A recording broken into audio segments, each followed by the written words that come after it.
Halo Sobat Investor, jumpa lagi di channel Investor Jelata. Kali ini saya akan bahas ya IPCM ya. Setelah sebelumnya channel ini membahas IPCC, nah sekarang sobatnya, saudaranya lah nih IPCM ya, yang lagi-lagi bagi dividen jumbo ya, seperti tahun lalu. Nah sebesar apa dividennya ya? Apakah lebih besar dari IPCC atau sama atau malah lebih kecil ya? Nanti kita bahas juga ya laporan keuangan kuartal satunya ya. Plus mungkin ada berita update tentang IPCM gitu ya. Nanti kita bahas. Oke, sebelum kita mulai seperti biasa intro dulu.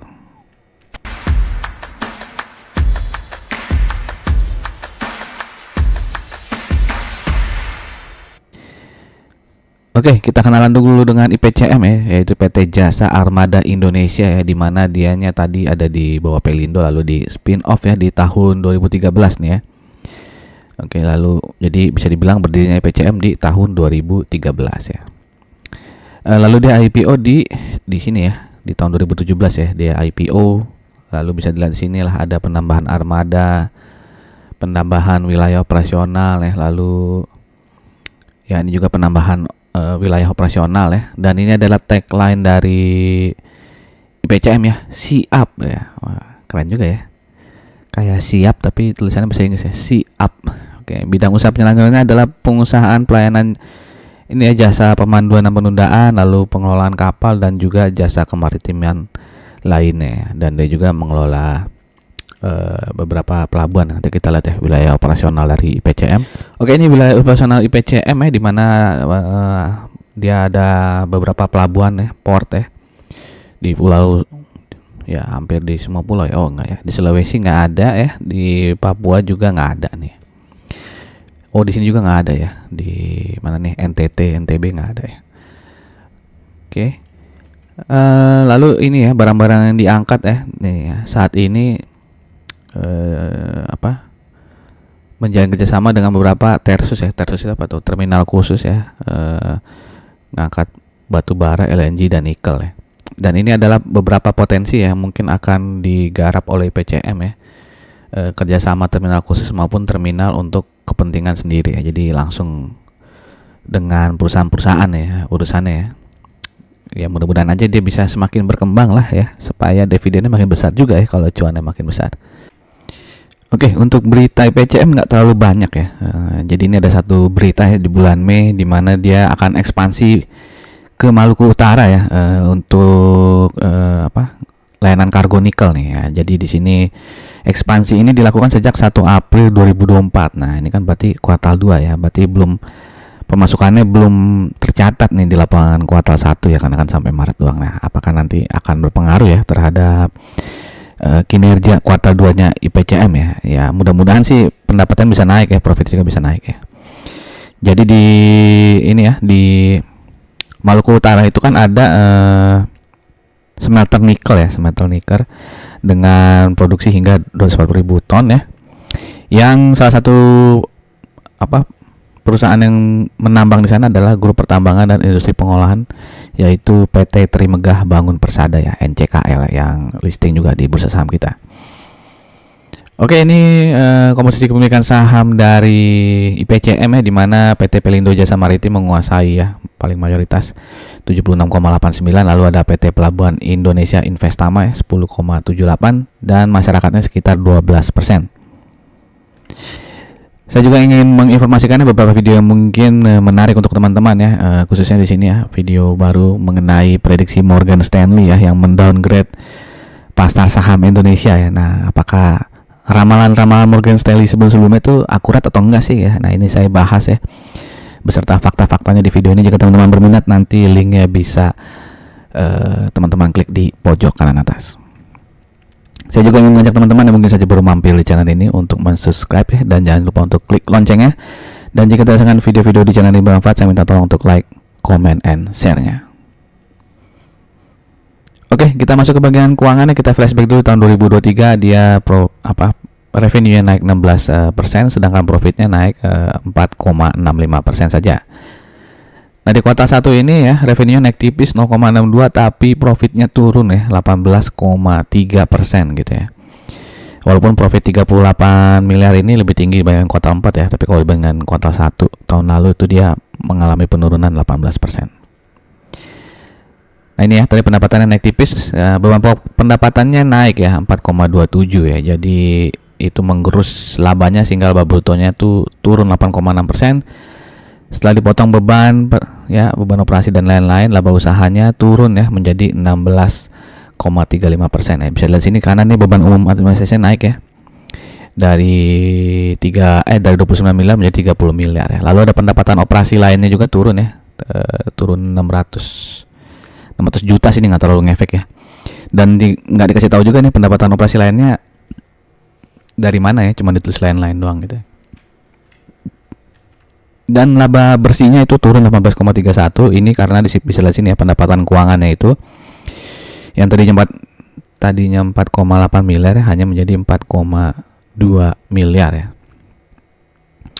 Oke, jadi ini pendapatan keuangan tuh dari deposito ya, bunga deposito ya.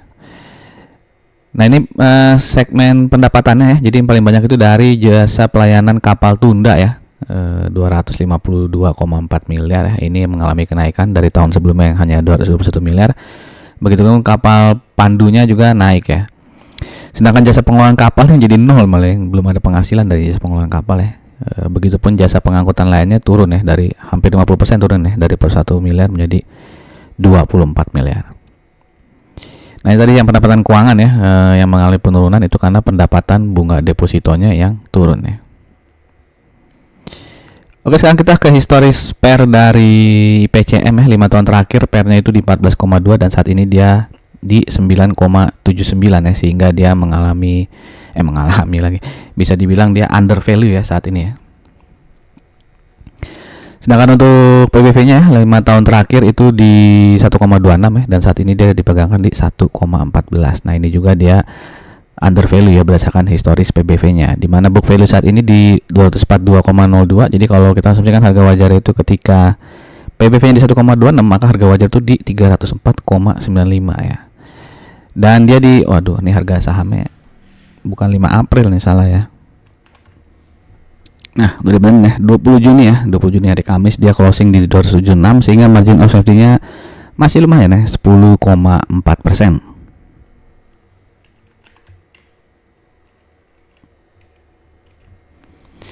Nah, sekarang kita bandingkan nih IPCM dengan sesama pengelola pelabuhan nih, IPCC dan Port ya. Ini saya tambahin Jasa Marga, JSMR, karena dia berada di subsektor yang sama ya, di sektor infrastruktur, dan subsektornya tuh transportation infrastructure. Nanti kita lihat lah ya. Ya intinya perusahaan sejenis ya ini ya, IPCC dan Port ya. Dimana di sini earning per share IPCM 29,08 ya. Ya dia masih kalah daripada IPCC yang di sini ya, yang 85,32. Untuk PER-nya mirip ya IPCM dengan IPCC, walaupun IPCC di sini yang lebih kecil ya, paling kecil malah lebih kecil daripada Jasa Marga ya. Untuk PBV IPCM juga lebih tinggi ya dibandingkan IPCC ya, 1,1 versus 0,99. Sedangkan untuk ROE mirip ya, 11,78 versus 11,9 ya. Di sini lagi-lagi Jasa Marga yang paling tinggi untuk ROE ya. Nah untuk DER sendiri PCM lebih unggul ya, karena dia lebih kecil nih, rasio hutangnya lebih kecil 0,23. Jadi kalau dilihat dari rasio memang ya PER-nya, PBV-nya lebih bagus IPCC ya, ROE-nya lebih unggul sedikit juga. Nah jadi bagaimana teman-teman? Teman-teman tuh tim IPCM apa tim IPCC ya? Silahkan tuliskan di kolom komen ya. Oke, kalau kita lihat subsektornya di sini ya, dia kan sektornya infrastruktur dan subsektor itu di transportation infrastructure ya, di mana PBV rata-ratanya itu di 0,87, sehingga IPCM ini di atas rata-rata subsektornya. Begitupun untuk PER-nya. Kalau PER-nya dia di bawah ya, karena rata-rata PER-nya 9,6, sedangkan IPCM di 9,35. Oke, ini chart dari IPCM ya, dia sempat all time high itu ya di tahun 2021 ya, di sekitar 550. Dan saat ini bisa kelihatan ya, dia udah bergerak sideways sejak 2022 awal ya, udah bergerak di situ-situ aja tuh ya, pergerakan harga sahamnya ya. Oke, nah saat ini dia ya di 20 Juni dia closing di 274 ini ya, bukan 276 ya. Berarti saya salah dikit lah ya, 274 ini harusnya ya. Oke, jadi dia di mana di sini ada resisten ya di 278 ya. Lalu resisten berikutnya ada di 290 ya, dan support terdekatnya ada di sekitar 262, 264. Kalau ini jebol ya, itu ada support lagi di 256 gitu ya. Nah, kalau secara EMA ya, dia closing ya di atas EMA 20-nya ya, tapi masih berada di bawah EMA 200 ya, sehingga dia secara short term bisa dibilang uptrend ya, tapi secara long term masih downtrend ya. Ya, ini hari ini apa ya, turun banget ini ya. Nakut-nakutin orang tuh gimana nih ya? Candlenya cepat turun jauh ya. Oke, ini adalah video yang saya buat 2 bulan lalu ya. Waktu itu saya bahas juga mengenai IPCM ya, dan prediksi dividennya waktu itu ya, 2 bulan lalu, dimana dia baru saja rilis kuartal 1 2024 waktu itu ya. Dan waktu itu saya prediksi ya, jika dividen Petrosi yang sama seperti tahun lalu 75%, maka dividennya itu adalah Rp22,41 ya. Tapi dia kan udah bagi dividen interim nih di awal tahun 2024 ya, 3,8, sehingga potensi dividen finalnya ya, potensi dividen sisanya tuh di Rp18,61 ya. Nah, kita lihat sekarang dia akan bagi dividen dengan cum date di tanggal 24 Juni ya, dan dividen Petrosi-nya benar ya, sama seperti tahun lalu 75%, sehingga dividen finalnya 18,61 ya. Jadi sama persis dengan waktu saya prediksi di video 2 bulan lalu ya, Rp18,61.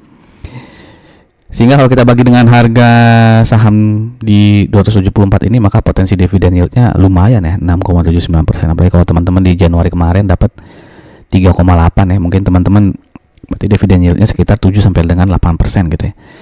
Untuk dividen payout ratio tahun ini dia kalah ya dibandingkan IPCC ya, karena IPCC kalau nggak salah 85% dividen payout ratio-nya, dan secara dividen yield juga masih lebih tinggi IPCC ya sedikit ya. Jadi IPCC kalau setahun tuh kira-kira double digit waktu itu ya, di video yang saya buat ya, 10 sampai 11% gitu ya. Nah, bagaimana menurut teman-teman? Apakah yang saat ini megang IPCM pengen pindah ke IPCC gitu ya?